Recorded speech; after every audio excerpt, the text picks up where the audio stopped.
So, Argentine Tango. So normally you kind of, bottom line, in a social setting in Argentine Tango, there are really no rules. The basic step has multiple forms. I've had many different teachers from many different generations, but the thing about dancing that they don't tell you is that it has changed over time. The style has changed, but these basic skeletal structures that keep with the timing of the music, the historical beginning, and lastly, just the vibe of the dance, like the emotionality of it. So dance has those three main things in my opinion. They have historical background that makes them the way that they are. It has tied to specific genre of dance, whether it's because of the time historically it was made, so those are kind of connected together. And thirdly, the emotional context in that dance, which is also determined by the music as well as the dancer that does it. So Argentine Tango is a very normally sensual dance because of its history and because of the music that is played in. So because of those bases, the steps, and because it is an improvisational dance, that's what makes this dance so easy to break rules. So most of these rules I'm going to go over, I've noticed over the years with different teachers from different time periods and with their own different experiences, because it's just like anything, like whoever teaches it and whoever teaches it the most kind of lays down the groundwork. The more people that they can touch, the more the people will do that version of the dance. But this is not to pressure you at all. So one form of a beginning basic Argentine Tango step is I will be doing the leader's part because that's gonna be the most difficult part. Ladies, follow as best you can, basically. So normally there's a step back, side step for the beginning step. And I'm wanting to explain this because this step back, usually when I've been in social settings, you're switching weight just to see where your partner is, where your roommate, your roommate for the dance.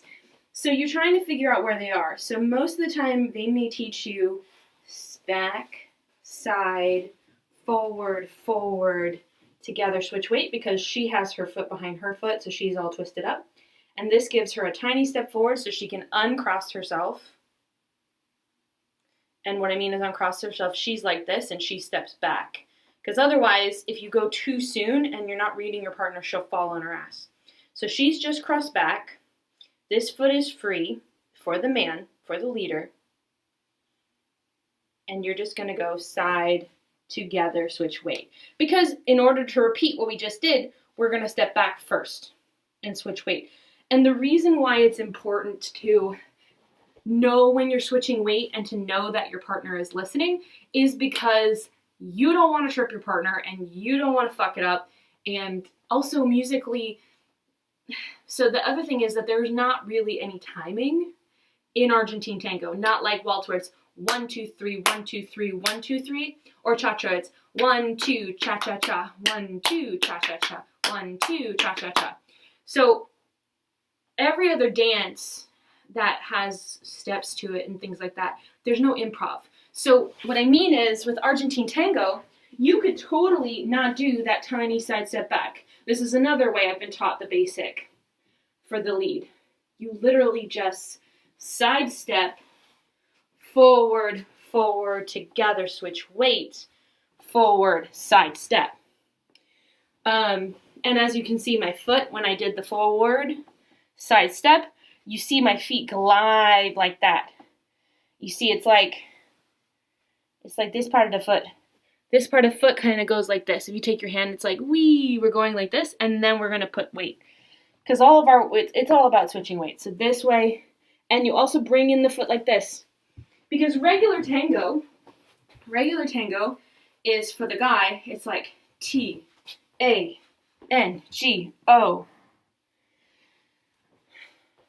It's still the same because in normal tango, your knees are bent because it's all about power, and stop.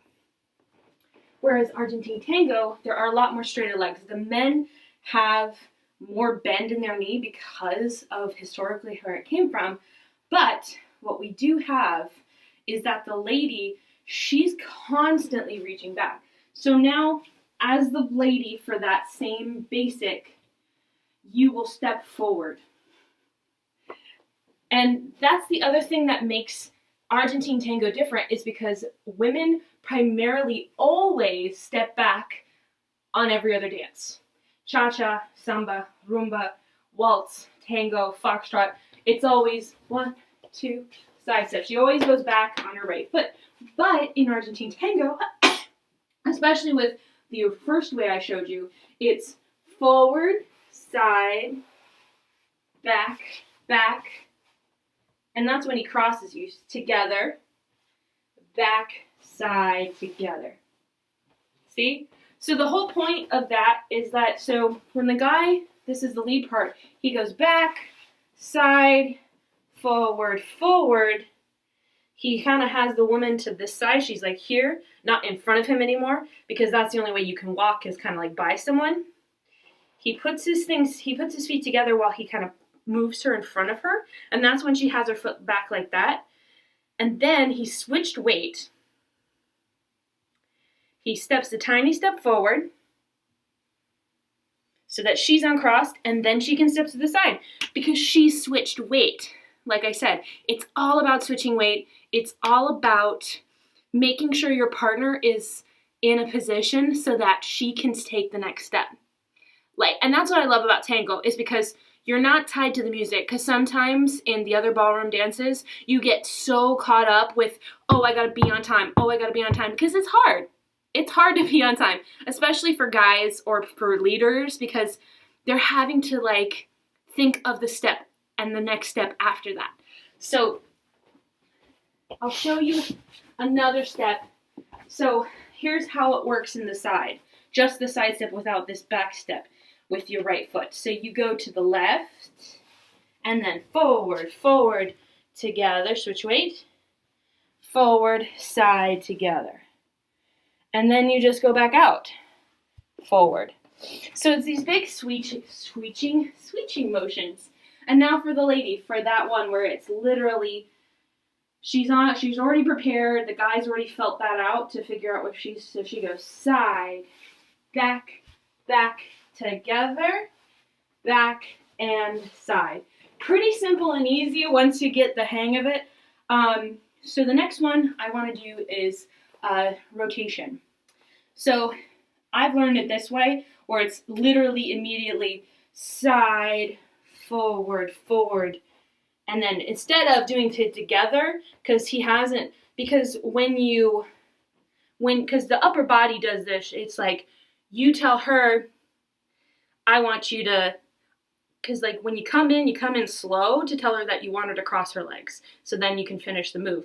So instead of doing that, before that pre-move for the together, you just step back, 2, 3, side, together. It's a rocking motion. You're just rocking, you're rocking until you feel like you're back to the front, and then you side together with your lady. And it's also good not to take huge steps, because whatever size step that you make, she's going to have to do double. And so for the woman, she goes side, back, back, and instead of doing the cross forward, because that's what she'll do, she'll cross forward, she goes back, back, back, wrong way, rotating the stone. Instead of doing this, she goes back, because he's going that way, back, back, back, side, together. She has to take bigger steps, as you could see, because I had to rotate the right way. Whew, it's hard, but it's fun. And as you get better at just these 2 steps, you can improv with it. So if you just want to keep going in a circle forever and ever and ever, or if you want to just end it with a cross, you just da-da-da, have her step, da-da-da-da, and side together. It's so much fun once you get more dancing up with you. More dancing up with you. Sorry, I get really excited and when you're moving, you get excited and you get out of breath. So that is Argentine Tango. That's my way of doing it and what I've learned. Stay tuned for more videos. Bye! Okay, so now I'm just going to go over those as just the leads. So this is for leads only. We're just going to go over the steps for three different ones. First one, basic. Side, forward, forward, switch weight, forward, side, together. And now, the rocks. Side, forward, forward, switch weight, rock, 1, rock, 2, rock, 3, side together. Wait, I did that wrong. This is hard. Side, forward, forward, switch, weight, 1, 2, 3, side together. There we go. I did too many. Now, we're going to do front ochos for the lady. So, when we do this, we go side, forward, forward, switch, weight. Now, instead of going forward, we're going to take this back, and we're making a space right here on the ground, right here, where this black notebook is for the lady. And she's going to step forward, and we're going to rock back, and then we're going to rock forward, and then we're going to rock back. And we can do that forever to do as many ochos, but what we want to do is to be at a rock forward position, and then forward, side, together. You do not want to get your partner, look at me. You do not want to get your partner's feet all tangled up, because that's what's going to happen if she's going to be like, got to see all my fluffiness bouncing. So, for the lady, for that one, because that's the newest one, she goes to the side. Take it back now, y'all. 1 foot this time. Switch weight. Now she's able to go forward. So she's going to go forward, together, forward, together, forward, together. And you want her to be here, facing the same way you are. So she's going to step forward as you step forward. Side, together. Yeah? Yeah? You got it? I hope you did, because that's it. Those are the 3 big steps that you can do to be a better dancer for the Argentine Tango. I hope this was helpful. I'm limited in space here, so I hope you get it. And you might have to remember what foot it is. I just hope this turns out right for you. Okay? Okay. Good luck. Happy dancing. Love you.